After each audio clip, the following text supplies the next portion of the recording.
Sejam todos muito bem-vindos a mais um programa Família Inabalável, o programa da família cristã. Eu sou Gabriel CBO, casado com a Andressa Oliveira, que está com vocês todas as segundas-feiras aqui no programa Família Inabalável. E nós congregamos na igreja que está em Recife, que é a igreja da qual o pastor Bruno Moraes, o pastor Bruno é pastor na igreja cristã em Recife, e ele está conosco aqui no programa Família Inabalável todas as quintas-feiras. Você sabe que o programa Família Inabalável é um programa que fala sobre devocional, vida com Deus, teologia, esse relacionamento conjugal que é tão importante, o relacionamento humano mais importante que nós temos, que é casamento. Nós falamos sobre criação de filhos, falamos sobre filosofia cristã e sobre educação cristã. São temas para nutrir espiritualmente você e a sua família. Nosso objetivo é edificar a igreja do Senhor, edificar as pessoas na palavra de Deus. Essa palavra que traz vida, a palavra de Deus diz que é pela pregação do evangelho que a conversão, que existe conversão. Então as pessoas passam a crer no Senhor Jesus por ouvirem a palavra de Deus. Então nós precisamos expor essa palavra aos quatro cantos da terra. Amém? Que você tenha um dia abundante na presença do Senhor. Lembre-se sempre que dia abundante é um dia em que você se torna útil nas mãos do seu possuidor, útil nas mãos de Deus. E então é um dia em que você busca a palavra, que você lê, medita, que você ora, que você se prostra ajoelhado diante do Senhor. O dia útil é um dia em que você consegue cantar louvores de adoração ao Senhor Jesus com alegria no coração. O dia abundante, esse dia útil diante de Deus, é um dia que você evangeliza, é um dia que você conversa sobre Jesus com as pessoas. Tenha cada vez mais prazer em falar sobre Jesus.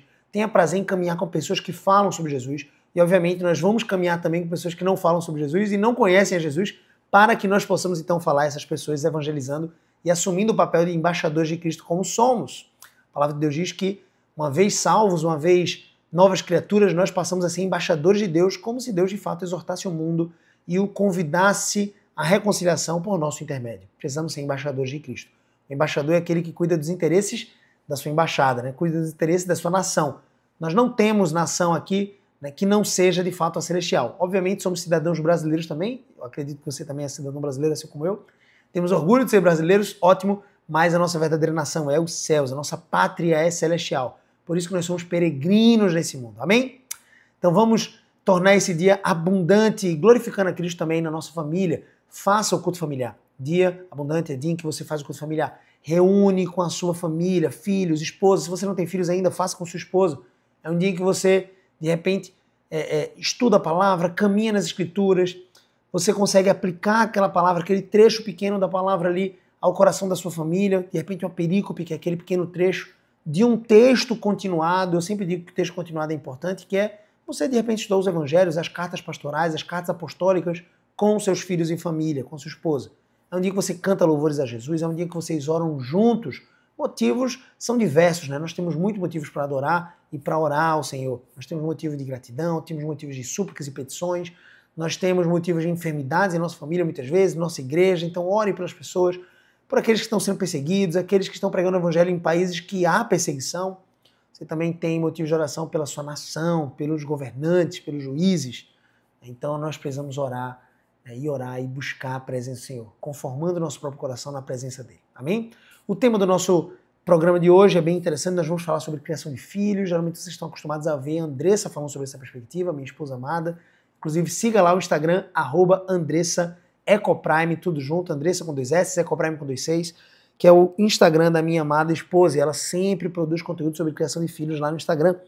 Então segue lá. Então você está acostumado a ver um pouco, ouvir, a minha querida amada falando sobre esse assunto. E hoje você vai, de alguma forma, aprender também comigo, se a graça do Senhor assim nos permitir. Nós vamos estudar o texto de Juízes, capítulo 2, texto muito profundo sobre a morte de Josué ali, a partir do verso 6 até o verso 23, se a graça de Deus nos permitir isso. Eu tenho um recado muito importante para você que nos segue aqui, que acompanha o nosso programa diariamente, compartilhe esse programa.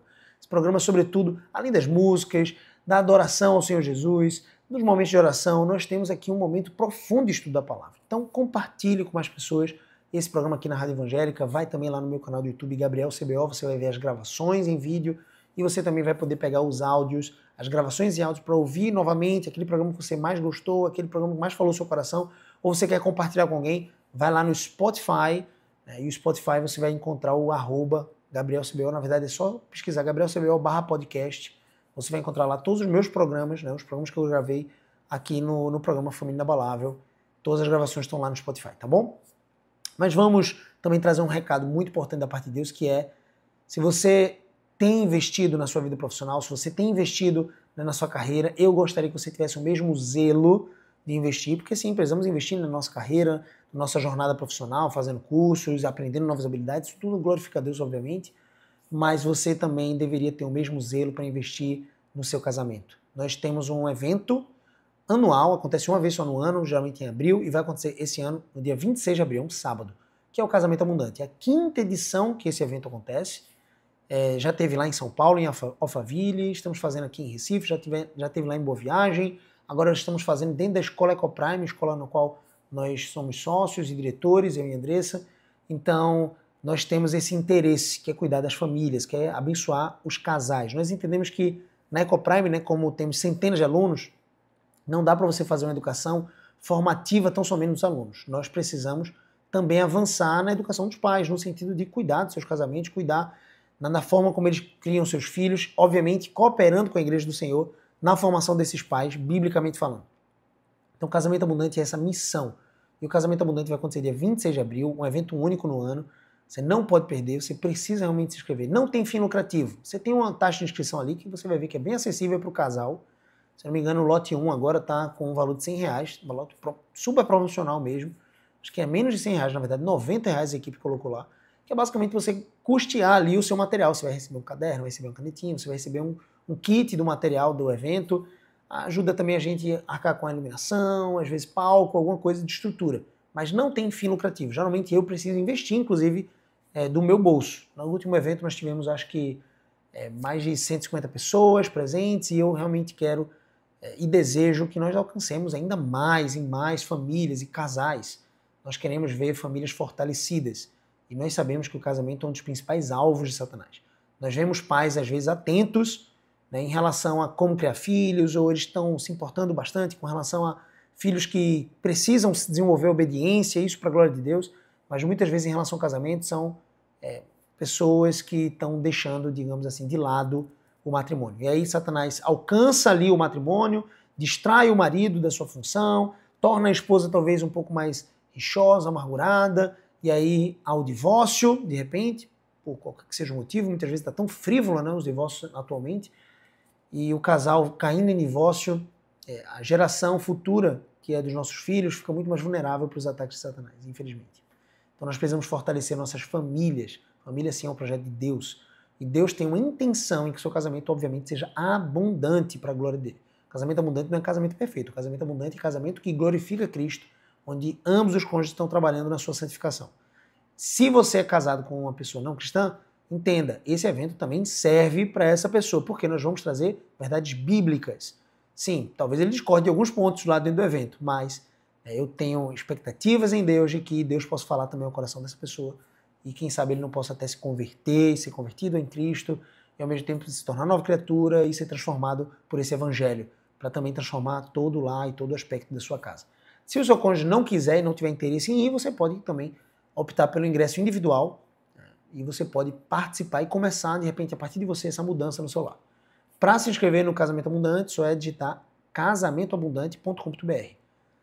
Você está tendo alguns outros avisos que falam sobre outro site, que também é uma outra porta de entrada para inscrição. É basicamente uma cópia do outro site, que é o gabrielcbo.com.br/casamento-abundante. Mas é mais simples você digitar casamentoabundante.com.br, vai lá, garante sua inscrição, se inscreve, chama mais amigos daquele grupo da igreja, o grupo de casais da igreja, compartilha, porque a gente está no lote 1 e em breve esse preço vai aumentar, a gente vai subindo à medida que é que nem avião, né, gente? Quando a gente vai voar de avião, você compra com 6 meses de antecedência, é um preço. Você compra com 2 dias de antecedência, é outro preço, geralmente é mais caro. Então a gente vai subindo o preço, até porque geralmente são os ingressos um pouquinho mais caros que ajudam a gente a custear o evento, tá bom? Tem alguns custos ali envolvidos, não só de material. Então, com o preço promocional, eu quero que você entre com o preço promocional justamente porque você vai conseguir participar da mesma experiência que quem pagou mais caro, não tem área VIP, não tem nada disso. Vai ser a mesma experiência, mas você decidiu isso antecipadamente. Então me ajudou a planejar um pouquinho melhor o evento também. Então você vai conseguir arcar mais barato, né? Pagar um preço mais acessível. Então casamentoabundante.com.br, ou vai lá no meu Instagram, @GabrielCBO, para saber mais informações. Último aviso rápido antes da gente ir para a oração e para o estudo da palavra, é que todo domingo a gente tem culto na Igreja Cristã em Recife, às 5 horas da tarde, lá na Estância, no bairro de Areias. A Igreja Cristã em Recife é uma igreja da família, uma igreja de Cristo, uma igreja bíblica, né? Cristã, profunda na palavra, e você vai ser realmente muito bem recebido ali para cultuar conosco. Um culto simples, o prédio em que nós estamos fazendo o culto ainda está em construção, porque foi adquirido recentemente pela igreja, está ali em plena construção, precisamos cada vez mais de ajuda, da sua oferta. Você pode procurar no Instagram, @Igreja Cristã em Recife, o Pix também para contribuir com essa obra. Nós sabemos que a igreja são pedras vivas, mas é muito bom quando nos reunimos num prédio também acolhedor. É isso? Às vezes ar-condicionado ali, um prédio amplo para caber toda a igreja, então isso também é abençoador. E também o @Igreja Cristã em Aldeia. Nós estamos plantando, eu e a Andressa, no caso aqui eu como evangelista, estamos plantando a Igreja Cristã em Aldeia, enviada pela Igreja Cristã em Recife, do pastor Bruno. Nós estamos plantando pelas manhãs, domingo de manhã, 10 horas da manhã, na Escola Ecoprime, aqui em Aldeia, quilômetro 6. Você e sua família também são nossos convidados. Dá uma olhada no perfil no Instagram da Igreja Cristã em Recife, da Igreja Cristã em Aldeia, justamente para não perder essas informações do horário do culto, tá bom? Espero a sua visita no próximo domingo. Irmãos, vamos orar para começar o estudo. Senhor Jesus, muito obrigado pelo privilégio que temos de estar diante da Tua Palavra, diante do Senhor. Governa, Senhor Deus, as nossas vidas, nos dá discernimento, nos dá sede e fome pela Tua Palavra, nos dá, Senhor Deus, sermos cheios da Tua unção, do Teu Santo Espírito, da Tua presença. Deus, se move em nosso meio, se move em nossa casa, em nosso lar. Nosso lar pertence ao Senhor.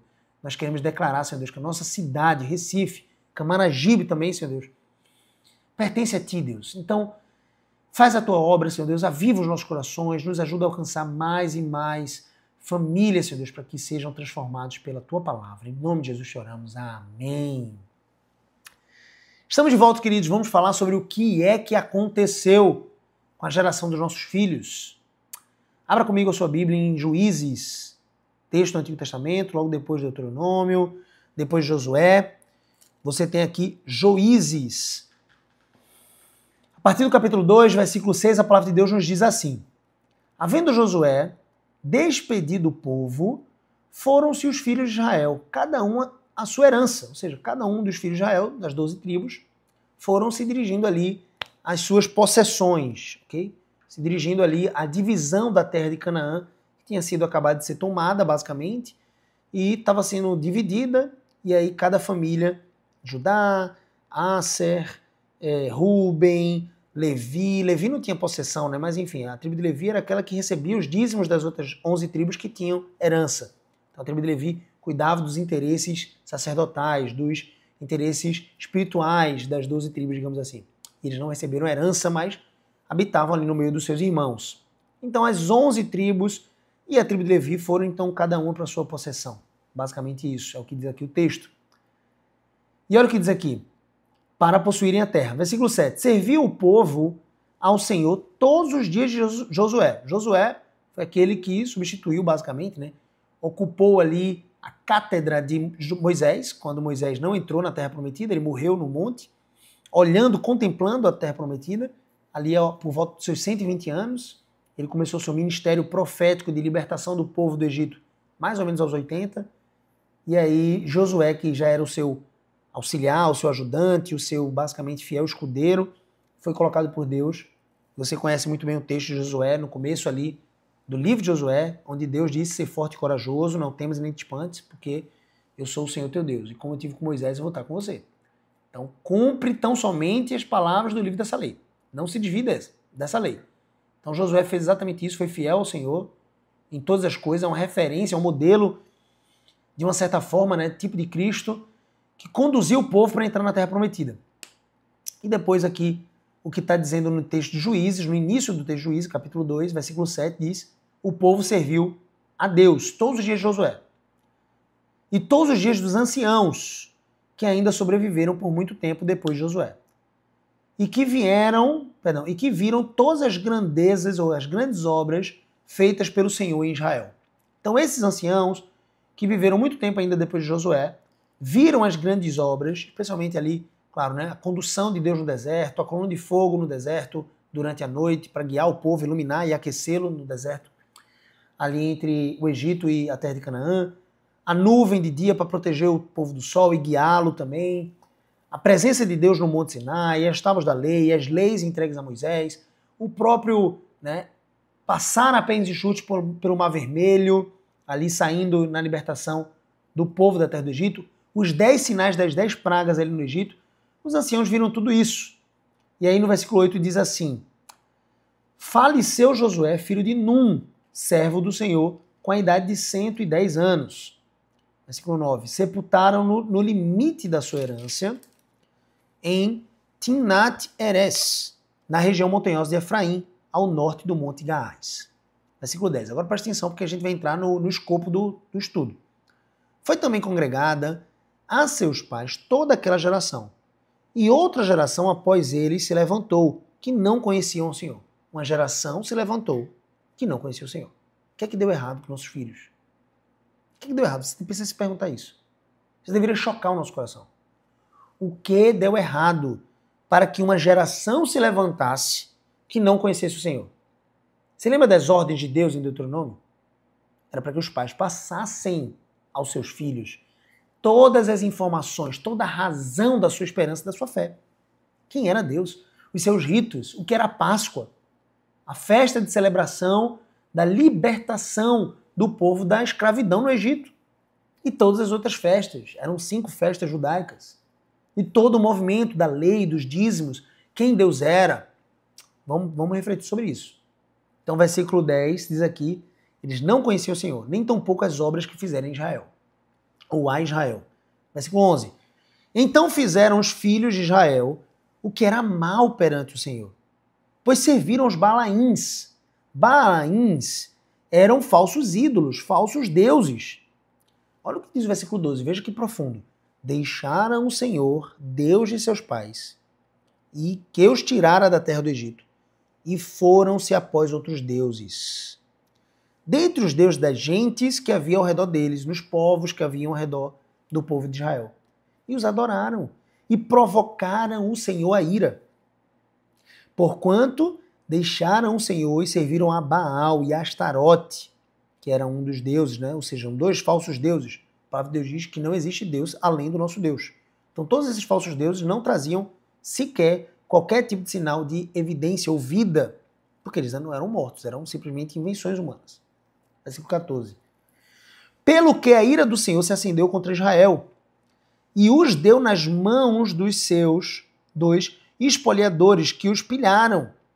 Ou seja, os espoliadores são aqueles que tomavam, digamos assim, por guerra, por ira, a Israel, né? Invadiam seus territórios, né? Tomavam suas esposas, matavam e queimavam suas vilas. Então, basicamente, pelo que a ira do Senhor se acendeu contra Israel e entregou Israel como espólio, né, nas mãos daqueles que os pilharam.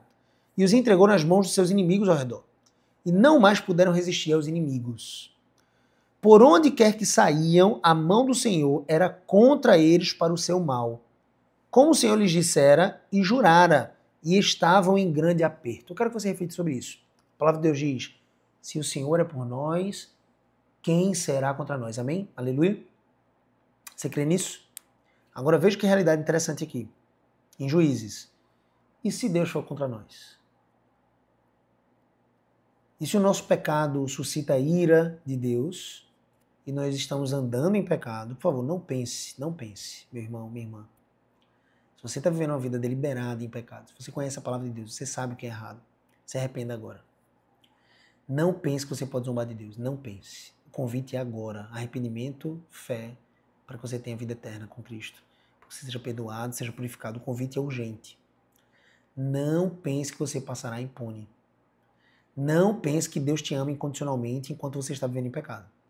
Se eu puder afirmar que Deus te ama, assim como Ele me ordenou que eu devo amar os meus inimigos, e a palavra de Deus diz que aquele que não crê em Cristo e o aborrece nos seus pecados é, na verdade, inimigo da cruz de Cristo. Se você está desviado dos caminhos do Senhor, eu quero que você reflita sobre isso. O nosso estudo é sobre filhos, mas eu quero que você reflita sobre isso, sobre geração.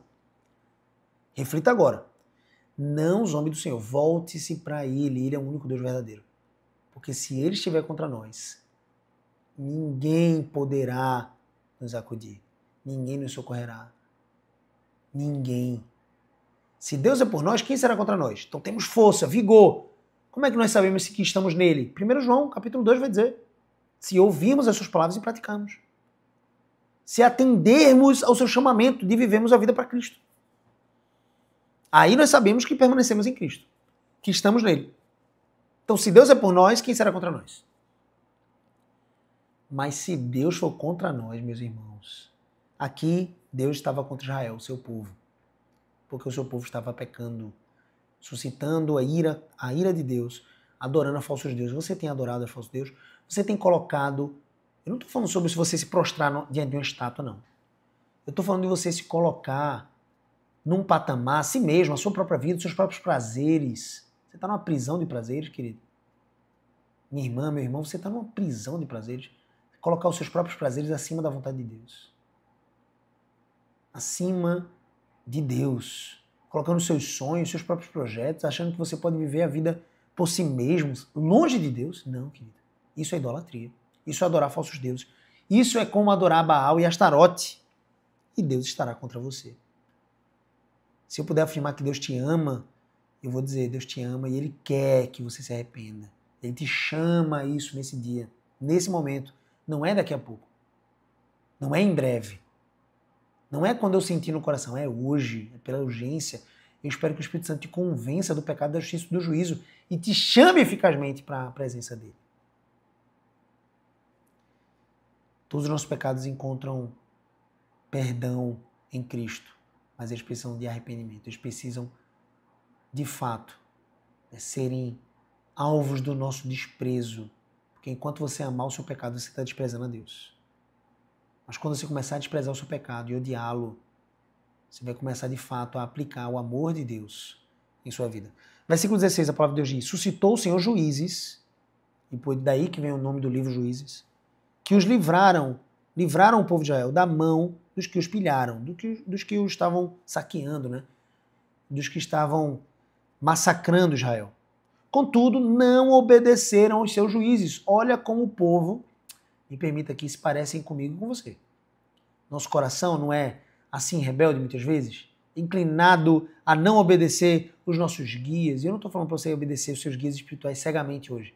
Sempre confronte seus guias espirituais com a palavra, no bom sentido. Com respeito, com humildade, mas olhando para a palavra. Tem muita gente que não está olhando para a palavra e está seguindo aberrações por aí em muitas igrejas. De profeta que fica decorando CPF, fica dizendo nome de mãe, de pai, fica soletrando o nome para dizer, isso não é profecia bíblica, meu irmão. Profecia bíblica, confronte seu pastor com a Bíblia. E se ele não quer andar na palavra, que você então, com humildade, procure um outro ambiente para sua família. Porque você, como homem especialmente, mas também as mulheres são responsáveis, corresponsáveis com os homens, você é responsável por levar os seus filhos para um lugar onde existe ensino bíblico. Existe ensino verdadeiro, substância. Tutano. É coisa que dá sustância para o corpo e para a alma. Eu me impressiono às vezes com alguns irmãos que vão para igrejas onde é só teologia coach, é só massagem no ego, é só dizendo que você é o ponto fraco de Deus, é só dizendo que se Deus deixou você ver, tocar, cheirar, sentir, é porque Ele vai te dar. Não, meu irmão, isso não é evangelho, é renúncia. Você pode receber muito de Deus, mas saiba, é renúncia. Você está disposto a abrir mão de tudo? Você lembra do jovem rico? Pense bem. O jovem rico não abriu mão de um dos aspectos da sua existência, que eram as suas riquezas. Ele adorava e cobiçava mais e mais riquezas, e ele não abriu mão. O maior de todos os chamados. O maior de todos os chamados. O mais rico de todos. Que era, deixa tudo e me segue. Ele fez isso. Jesus fez isso para Pedro, Tiago, João. Quase que eu falo no barquinho, né? Mas quando eles estavam naquela pesca maravilhosa, eles abandonaram todas as redes e foram. Jesus falou isso para Mateus na coletoria, o chamado Levi. Deixa toda a coletoria, deixa tudo aí e me segue. Ele seguiu. E o coletor de impostos era um homem rico. Mas quando ele fez isso para o jovem rico disse não. Você sabe o final da história. Veja que coisa interessante aqui. Então, eles disseram, a palavra de Deus disse, não obedeceram ao seu juiz, antes se prostituíram após outros deuses e os adoraram, se prostituíram. É exatamente isso que significa idolatria. É prostituição, é se deitar com outros deuses, falsos deuses. Eu e você, infelizmente, caímos em idolatria quando nós nos colocamos acima de Deus. quando nós colocamos as nossas preferências acima de Deus, quando nós colocamos as nossas próprias vontades acima da vontade de Deus, quando nós não temos interesse em buscar a vontade de Deus, entendê-la e cumpri-la. Isso é idolatria, é prostituição, meu irmão. Eles se prostituíram, assim como muitas vezes eu e você fazemos, e precisamos de arrependimento, certamente. E Deus tem perdão para nós. E orientação, e pureza, purificação, para que nós não mais caiamos em idolatria e consideremos a sua vontade acima da nossa. Depressa se desviaram, disse a palavra de Deus aqui, do caminho por onde andaram seus pais, na obediência dos mandamentos do Senhor. E não fizeram como eles, não fizeram como seus pais. Ele não está se referindo àquela geração do deserto que morreu porque desobedeceu a Deus. Ela está se referindo à geração que entrou na terra de Canaã, da qual Josué fez parte, os anciãos fizeram parte. Aquela geração que repartiu a terra, aquela geração que desfrutou das delícias, das vitórias nas batalhas, expulsando os povos que habitavam ali na terra de Canaã. Eles se desviaram, não fizeram como seus pais. A palavra de Deus diz em Juízes 2,18, o texto continua, quando o Senhor lhe suscitava juízes, o Senhor era com o juiz e os livrava das mãos dos seus inimigos. Você lembra de alguns juízes, certo? Débora, Gideão, Sansão. Então Deus livrava com esses juízes Israel das mãos dos seus inimigos. Todos os dias daquele juiz. Porquanto o Senhor se compadecia deles, ante os seus gemidos. Quando eles apanhavam, sofriam nas mãos dos seus inimigos, Deus se compadecia deles. Por causa dos que os apertavam e os oprimiam. Sucedia, porém, que falecendo o juiz, reincidiam, ou seja, voltavam a pecar, o porco voltando para a lama, né? E se tornavam piores do que os seus pais, geração após geração, seguindo após outros deuses, servindo-os e adorando eles, nada deixavam das suas obras, ou seja, das suas obras mais, dos seus pecados, nem da obstinação dos seus caminhos. Um homem e uma mulher obstinada no seu próprio caminho. Esses dias eu vi uma influencer que tem um casamento homossexual, ele dizendo que ele não se via em pecado. Ninguém podia convencê-lo de que ele se via em pecado, porque ele achava que ele realmente era salvo, que ele ia para o céu, porque ele fazia coisas boas. Entenda a perversidade dessa falsa religião. É a religião que traz mérito para o homem que ajuda algumas pessoas, um homem que é caridoso, é o homem que vai para o céu. Mentira de Satanás, meu querido. O homem que vai para o céu é aquele que não confia nas suas próprias obras. Maldito o homem que confia no homem. O homem que vai para o céu é o homem que confia nas obras de Cristo na cruz. Aquele que diz, ai de mim, eu sou um pecador. Homem de lábios impuros, como diz Isaías capítulo 6. Estou no meio de um povo de impuros lábios. Deus, ai de mim, eu vi o rei. Esse é o que é perdoado. Esse é que é coberto pelo sangue de Jesus. Esse é aquele que diz, eu sou pecador.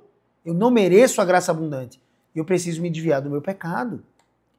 Esse é aquele que recebe o perdão e o favor do Senhor.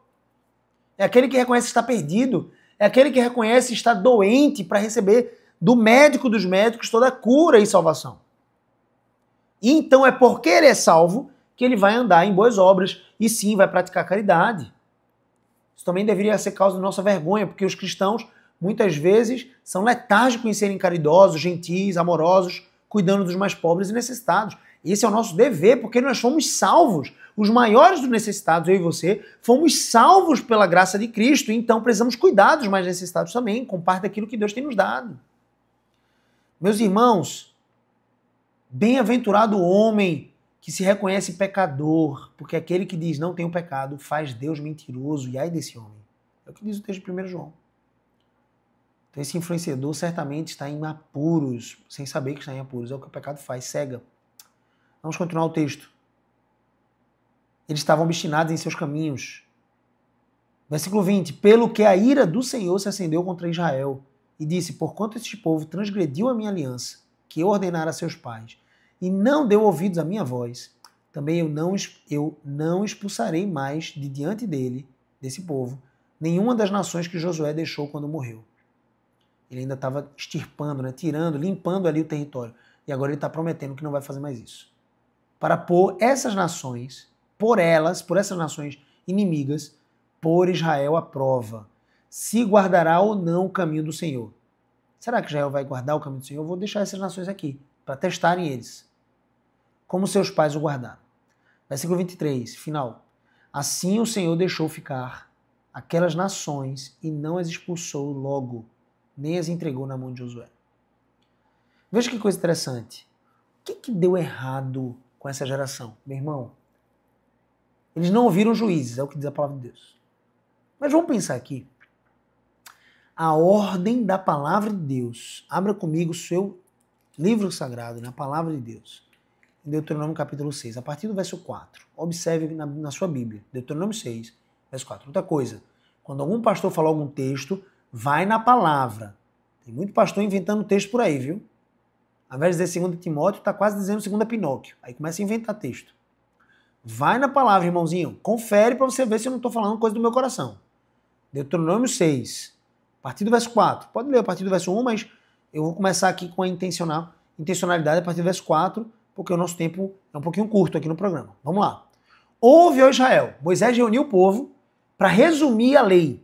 Deuteronômio é o último livro do Pentateuco, dos 5 livros que Moisés escreveu, né? Gênesis, Êxodo, Levítico, Número e Deuteronômio. E esse livro é um livro em que ele resume a lei diante do povo, ali às portas da entrada de Canaã, antes de cruzar o Rio Jordão. Ele ainda não tinha morrido, né, obviamente, e ele está agora revisando toda a estrutura da lei. No capítulo 6, ele diz: ouve Israel, ouve povo de Deus. Ele reuniu toda a congregação de Israel, as 12 tribos, mais de 600 mil homens.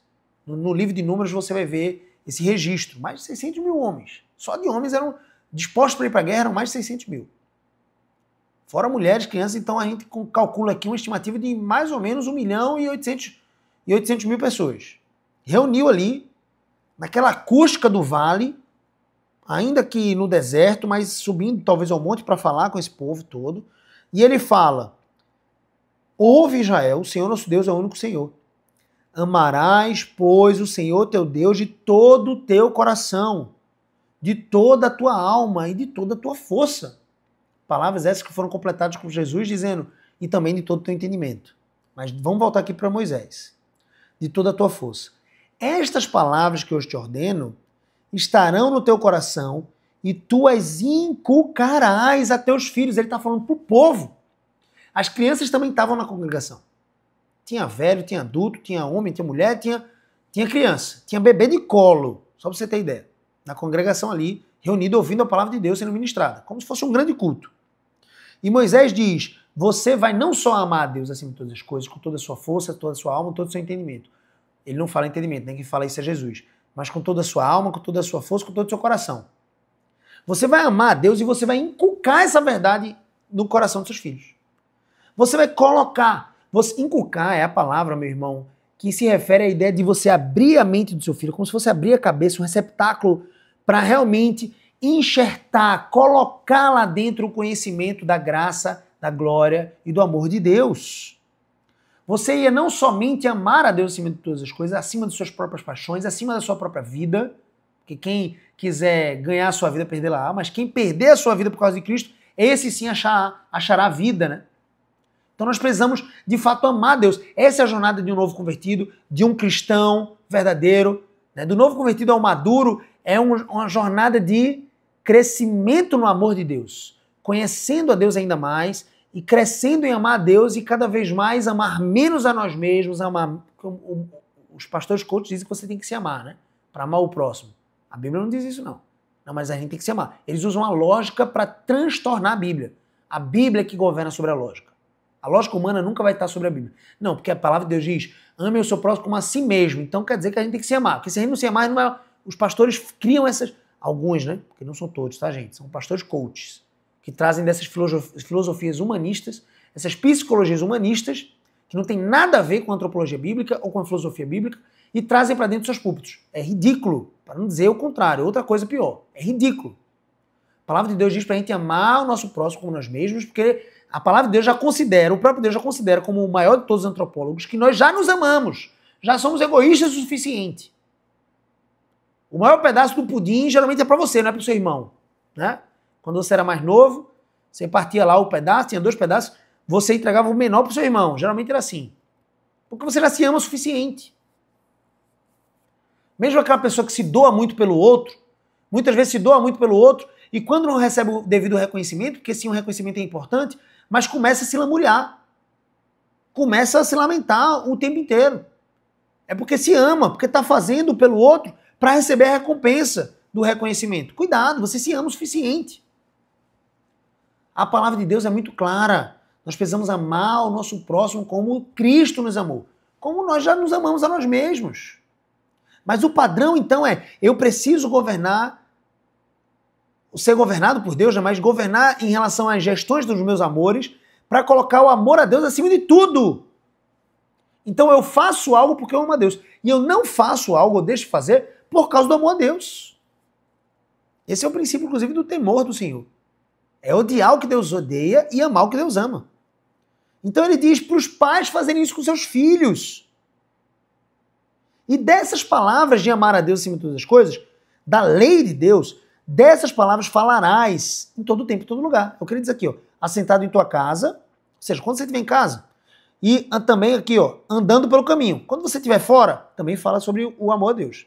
E ao deitar-te, ou seja, ao anoitecer, e ao levantar-te, ao amanhecer, em todo tempo e todo lugar.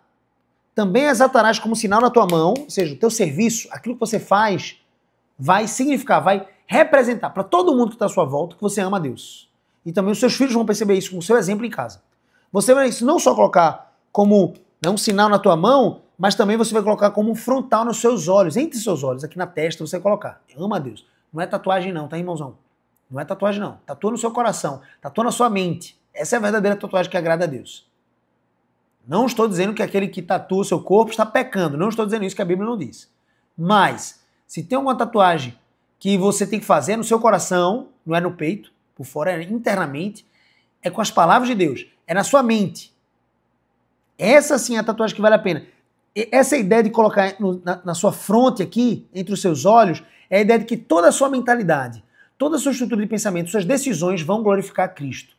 Vão adorar a Deus, vão ser governadas pelo amor a Deus. E os seus filhos vão perceber isso. A sua estrutura de pensamentos, a forma como você toma decisões. E você também, finalmente, versículo 9, vai escrever nos umbrais de tua casa, nas tuas portas. Você lembra que o que foi colocado nos umbrais lá no Egito foi o sangue do cordeiro?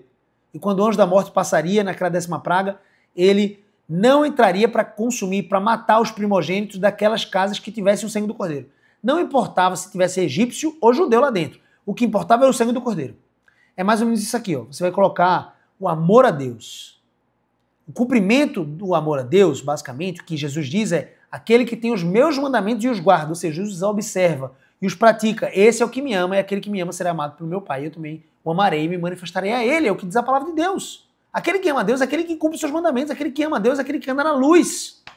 Aquele que diz não para os seus pecados, é aquele que diz não para as suas tentações, é aquele que, sim, não é perfeito, porque vai pecar, que se arrepende dos seus pecados, crê em Cristo Jesus, pede perdão, chora os seus pecados. Esse é o motivo de tristeza para o cristão. Entenda, meu irmão, não estou dizendo que é fácil a sua situação, não, mas não é falta de dinheiro na conta, não. É pecado. Esse é o motivo da sua tristeza.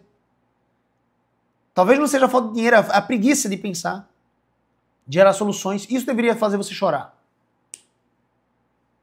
Não é o problema no seu carro, não são os desafios que deveria fazer a gente chorar de tristeza.